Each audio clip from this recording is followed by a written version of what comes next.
Hello everyone, it's great to see you on our channel. This video is a continuation of our series documenting our Canadian Rockies road trip in the summer of 2025.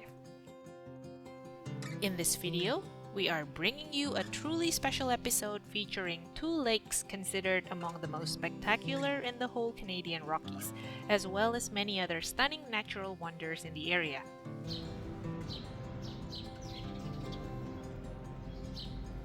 To start our adventure, we were leaving the town of Banff, where we had stayed for a couple of nights.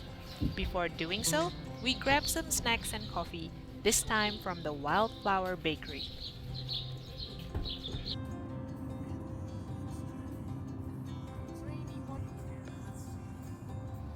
After saying goodbye, we made our way to Lake Louise, our next base camp for 3 days. Instead of stopping immediately at Lake Louise, we spent today heading slightly further afield to Yoho National Park, which is located in British Columbia, to visit some magnificent sites like Takakkaw Falls and the Emerald Lake. Yoho National Park has many other wonderful places to visit, such as Lake O'Hara and Takakkaw Falls. Due to time constraints, however, we couldn't visit too many of them. Takakkaw Falls is definitely worth a visit. The name itself means magnificent in the Cree language, and it is the second highest waterfall in Canada. We are going to the lookout point to see the fall. This is the Takakkaw Falls. The water source comes from the Daly Glacier, one of the many ice fields around the area that feed into the Yoho River. You can even find the river tributary system around the area on a 3D map here, which is quite interesting. To get a close-up view of the falls, there is a very accessible trail, only about 700 meters, which is a relatively flat walk from the car park, making it suitable and manageable for most ages and fitness levels.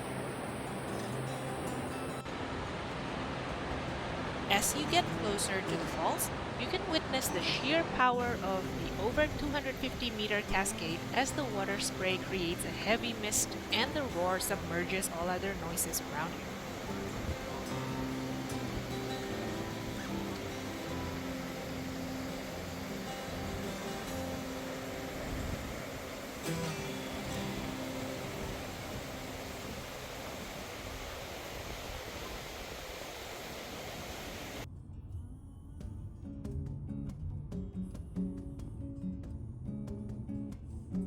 Slightly further down from the waterfall, there is a viewpoint where visitors can stop for a moment, named the Meeting of the Waters Confluent, which is the point where the Yoho River joins the Kicking Horse River, one of the prominent glacier-fed rivers. At this point, due to the different sediment in the water, the two rivers merge with two distinct shades, as you can see here. Intriguing, isn't it?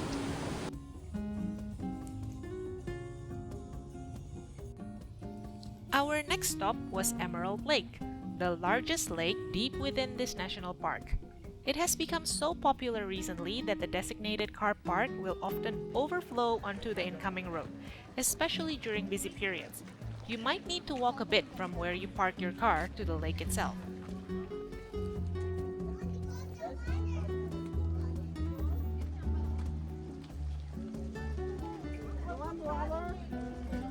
It's abundantly clear how the lake gets its name.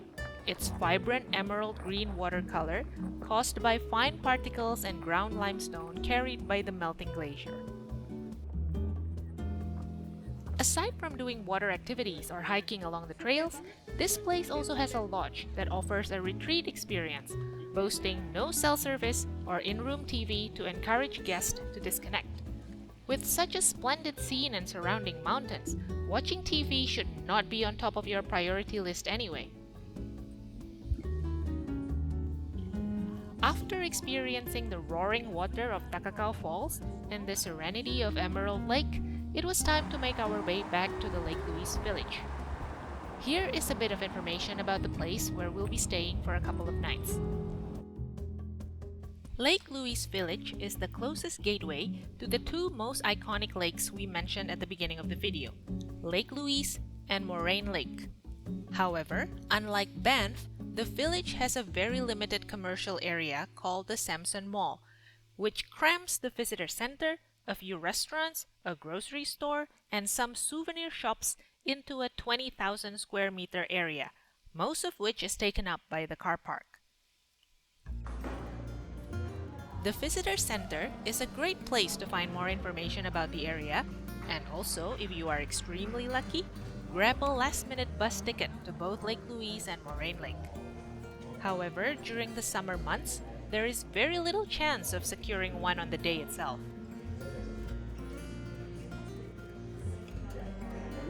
Aside from the visitor center, we don't have much to comment about the commercial area. The restaurants here serve decent food, but that's about it.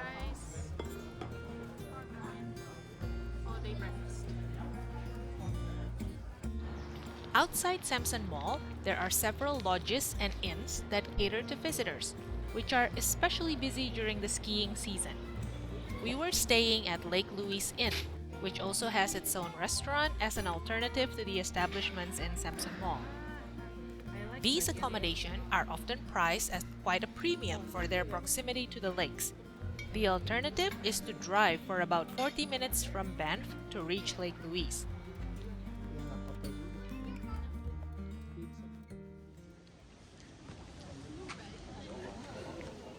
It is 5 a.m. and here we are at Lake Louise. Why are we here so early, you ask? Good question. Due to its popularity, parking at Lake Louise is a competitive sport. It is limited, expensive, and often full by 7 a.m. Even when we arrived before dawn, the car park was already packed.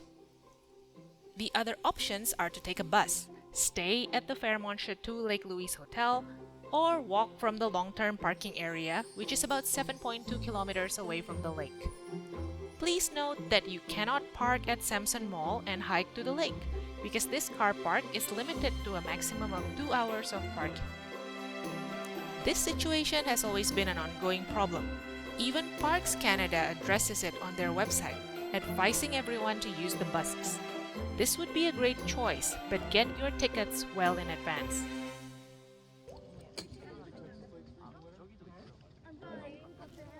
Cutting our sleeping time short was undeniably worth the view though.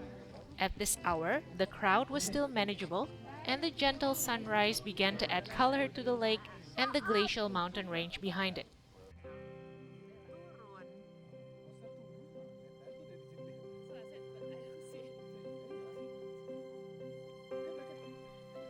Once we had enough light, we started our hiking adventure, walking along the shore of the lake and stopping occasionally to admire the landscape, the brilliant color of the water, and the soft glow of the morning sun. Admittedly, the morning was quite cold, but the awe-inspiring vista made us quickly forget the chill. If you have a couple of $100 to spend, canoeing is a popular activity here to experience the lake, with a whopping hourly rental of 170 Canadian dollars, as of summer of 2025.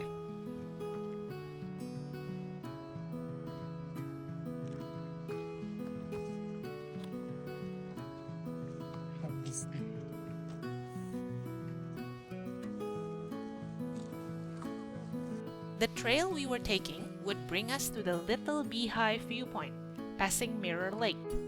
From the viewpoint, we would take a detour to Lake Agnes. This trail is moderately challenging, with almost 500 meters of elevation gain and 9 kilometers distance for a round trip. It would take around 4 hours to complete. Jadi kita kan mau ke Little Beehive itu kan. Ada berapa tempat yang trailnya bisa banget gini. Terus kita mau Oh, ini horsing trail dari Fairmont pasti.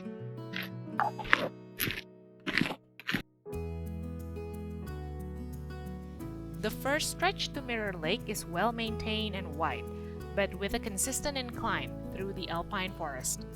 After a certain altitude, you will get a glimpse of the vibrant Lake Louise below before finally reaching your first milestone, Mirror Lake. We took a brief rest and some photographs here. On a calm day like today, this idyllic small lake perfectly reflects the big beehive mountain that looms directly above it. Not pictured the swarm of mosquitoes, so this is not a good place to linger unless you're feeling generous towards these critters. We were not, so after being bitten one too many times, we continued our climb for another 1.5 kilometers to the little beehive. The crowd on this part was thinning out considerably, and the trek got a bit rougher the further we went.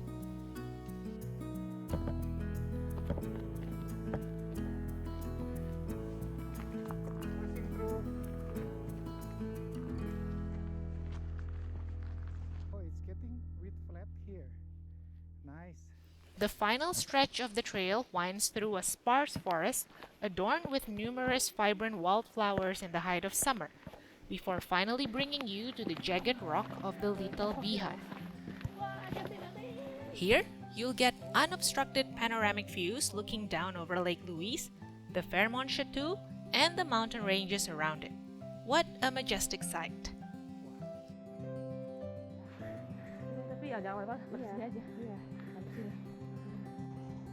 View from the little beehive.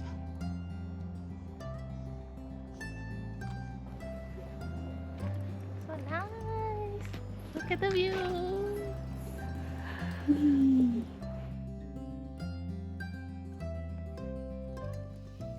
As we were enjoying our time here, no mosquitoes. The weather started to turn, with thunder rumbling in the distance. The weather in the Rockies can change abruptly, so we decided to start our descent.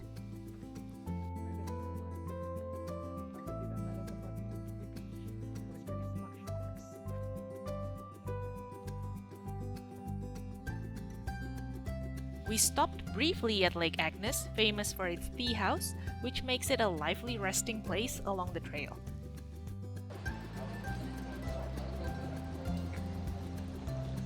Lake Agnes Tea House. However, we didn't stay for too long as the rain began to fall. In fact, we had to make our way down in a hurry under a torrential downpour and hail, which explains why we don't have much footage on the way back. Even with the sudden turn of weather, we had a wonderful experience all around, and we've left some photographs here for your enjoyment.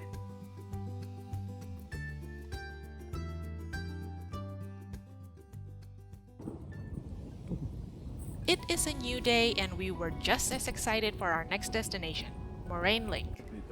We started our journey slightly later than the day before. By 6:30 a.m., we were already on the bus heading to the lake. The road to Morraine Lake is strictly closed to private vehicles. The only way to access it, aside from walking, is by taking the bus. Again, you absolutely have to reserve your tickets well in advance as they tend to sell out quickly.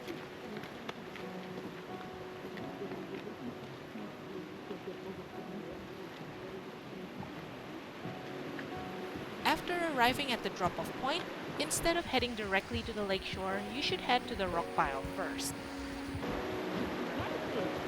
The rock pile is a massive mound of rock debris that acts as a natural dam, which form Morraine Lake.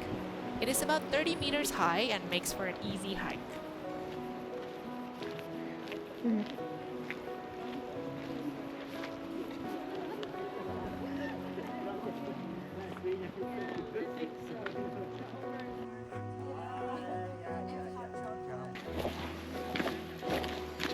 Ini orang-orang yang naik pas sunrise tuh.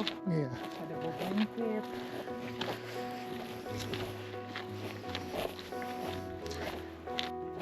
No one is 100% certain how the rock pile formed, but one thing is for sure, the view from up here is postcard perfect, which is why you'll find an unending stream of people going up and down the place. From this elevated perspective, you'll get the quintessential view of the lake. Brilliant turquoise blue water nestled amongst the Valley of the Ten Peaks. Jagged, snow-dusted mountain summits all around the lake. This is definitely the prime spot for your photos. Siap. 1, 2. rock pile where Morraine Lake got its name.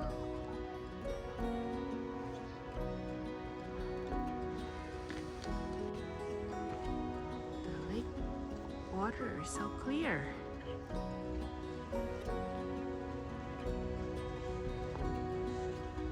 Part of the Valley of the Ten Peaks. After taking way too many photos on top of the rock pile, we started exploring the area a bit.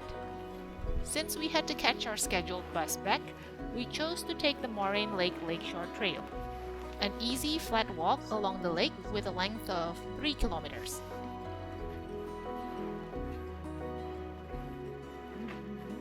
There are many more hiking trails here, the longest including the Wengchemna Pass, But well, a challenging trail that would take a full day hike, so those with a proclivity for self-torture have an option too.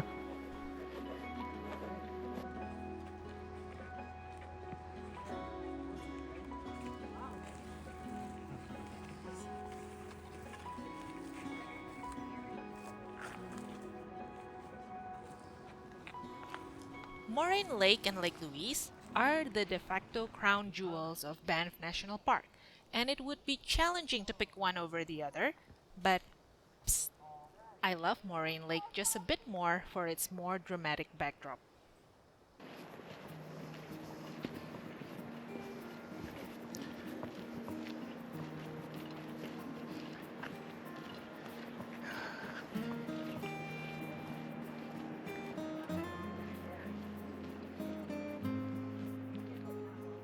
oh, there. Yes, they do suffer from their fame with the inevitable overcrowding problem. You need to be prepared in advance and pay a premium if you'd like to visit them.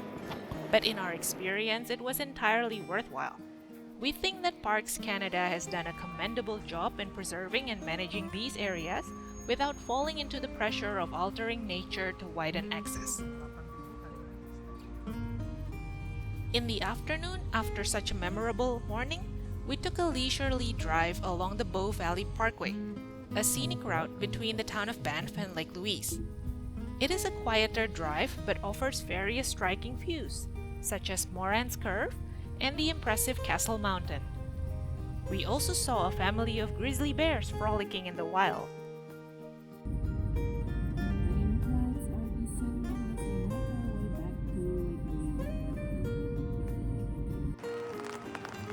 We're at Moran's Curve, but it's raining and the sun is right there. Still beautiful though. This drive was our goodbye to Lake Louise and Banff National Park. In the next video, we will be traveling to our next destination, Jasper National Park, through what is considered one of the world's most incredible stretch of mountain road, the Icefields Parkway. If you like our content and want to experience the Icefields Parkway with us, don't forget to leave a like and subscribe. Thank you, and we'll see you again